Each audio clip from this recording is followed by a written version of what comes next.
பக்தி உலகம் அன்பர்களுக்கு ஈஸ்வரின் அன்பான வணக்கங்கள். அரோகரா அரோகரா. வேலுண்டு வினையில்லை, மயிலுண்டு பயமில்லை. ஓம் சரவண பவ.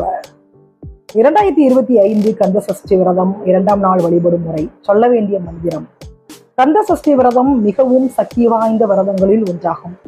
கந்த சஷ்டி விழாவில் 7 நாட்களும் அந்தந்த நாளுக்குரிய வழிபாட்டினை முறையாக செய்து முருகப்பெருமானை வழிபட்டால் முருகப்பெருமானின் அருளால் அனைத்து விதமான துன்பங்களும் நீங்கும் என்பது நம்பிக்கை.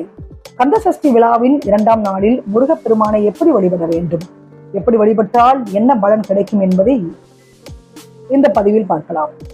இந்த ஆண்டிற்கான கந்த சஷ்டி விரதம் துவங்கி முதல் நாள் நிறைவடைந்துள்ளது. எந்த முறையில் முதல் நாள் விரதத்தை துவங்கினீர்களோ அதே முறையிலே 2வது நாளும் விரதத்தை தொடர வேண்டும். கந்த சஷ்டி விரதத்தின் 2வது நாளில் காலை மாலை இருவேளையும் சட்கோண தீபம் ஏற்ற வேண்டும். முதல் நாள் ச என்ற எழுத்தின் மீது ஒரு நெய் தீபம் ஏற்றியதை போல் 2ஆம் நாளில் ர என்ற எழுத்தின் மீது 2வது விளக்கை ஏற்ற வேண்டும். அதாவது சரவணம் பவ. அதாவது ச மற்றும் ர ஆகிய 2 எழுத்துக்கள் மீதும் விளக்குகள் ஏற்ற வேண்டும். பல வகையான கலவை சாதங்களில் ஏதாவது ஒரு சாதத்தை முருகப்பெருமானுக்கு நெய்வேத்தியமாக படைக்கலாம், அல்லது ஏதாவது ஒரு பழத்தை நெய்வேத்தியமாக படைத்து வழிபட வேண்டும். காலை மற்றும் மாலை 2 வேளைகளும் நெய்வேத்தியம் படைத்து வழிபட வேண்டும். கந்த சஷ்டி விழாவின் 2ஆம் நாளில் வறுமை நீங்கி செல்வ நிலை உயர அருணகிரிநாதர் இயற்றிய திருவண்ணாமலை தலத்திற்குரிய திருப்புகழும் கந்தர் அனுபூதி பாடலையும் பாடி முருகப்பெருமானை வழிபட வேண்டும். கந்தர் அனுபூதி என்பது அருணகிரிநாதரால் இயற்றப்பட்ட முருகப்பெருமானை துதிக்கும் 51 பாடல்களை கொண்ட ஒரு நூலாகும். இதன் வரிகள் தத்துவங்களை விளக்கி படிப்பவர்களுக்கு ஆன்மீக அனுபவத்தையும் மன அமைதியையும் அளிக்கும்.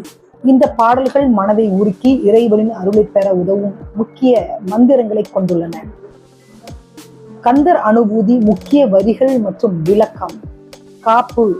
நெஞ்ச கணக்கல்லு நெகிழ்ந்து உருக தஞ்சத்து அருள் சண்முகனுக்கு இயல்சேர் செஞ்சோர் புனை மாலை சிறந்திடவே.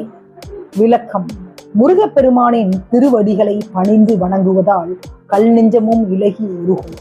செம்மொழியான தமிழால் தொடுக்கப்பட்ட இந்த மாலை சிறப்பாக அமைய வேண்டும். பாடல் 1. சரணம் என்று தம்மை வந்தடைந்தவர்களுக்கு அருள் புரியும் ஆறுமுக கடவுளின் அணிகலன்களாக கல் போன்ற நெஞ்சமும் இலகி உருகுமாறு செம்மையான இலக்கிய தமிழ் சொற்களால் தொடுக்க பெற்ற கந்தர் அனுபூதி என்னும் கவி மாலையானது சிறப்பாக அமையும் பொருட்டு 5 கரங்களுடைய திரு விநாயக பெருமானின் திருவடிகளை பணிந்து வணங்குகின்றேன். விளக்கம். இந்த பாடலில் ஆறுமுக கடவுளான முருகனை போற்றி விநாயகரின் திருவடிகளை பணிந்து வணங்குவதின் முக்கியத்துவம் கூறப்பட்டுள்ளது. அதாவது கந்தர் அனுபூதி அருணகிரிநாதரால் இயற்றப்பட்ட முருகனின் பெருமையையும் பக்தியின் அனுபவத்தையும் கூறும் பாடல்களின் தொகுப்பாகும். இதில் அனுபூதி என்பது அனுபவம் மற்றும் பூதி அறிவு, பூரிப்பு ஆகிய சொற்களின் சேர்க்கையாகும். அதாவது அனுபவ அறிவின் பூரிப்பு என்று பொருள். கந்தர் அனுபூதி பாடல்கள் முருகனை நேரில் வரவழைக்கும் சக்தி வாய்ந்தவை என்றும் நம்பப்படுகிறது. கந்தர் அனுபூதியின் முக்கிய அம்சங்கள். தனிச்சிறப்பு. இது அருணகிரிநாதரின் ஆழ்ந்த பக்தியின் வெளிப்பாடாகும். இதில் அவர் தன்னுடைய அனுபவங்களையும் முருகனின் சக்தியையும் வெளிப்படுத்துகிறார்.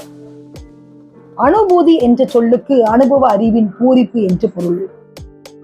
இந்த பாடல்கள் முருகனை நேரில் காணும் சக்தியை கொண்டவை என்று நம்பப்படுகிறது. இது 51 பாடல்களை கொண்டது. முதல் பாடலில் அருணகிரிநாதர் முருகன் மீது தன் பணியை அர்ப்பணிப்பதற்கான அருளை கோருகிறார்.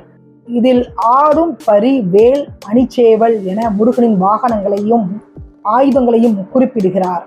காப்பு. பாடலின் ஆரம்பத்தில் விநாயக பெருமானை வணங்கி கந்தர் அனுபூதியை சிறப்பிக்க வேண்டும் என்று கோருகிறார். இதில் பக்தர்களின் மனதை உருக்கி முருகனை போன்றே ஆட்கொள்ளும் சக்தியை கொண்டதாக இந்த பாடல்கள் விவரிக்கப்படுகின்றன. வாழ்க்கையின் ஏற்றத்தாழ்வுகளையும் இந்த பாடல்கள் எடுத்துரைப்பதாக சில விளக்கங்கள் கூறுகின்றன.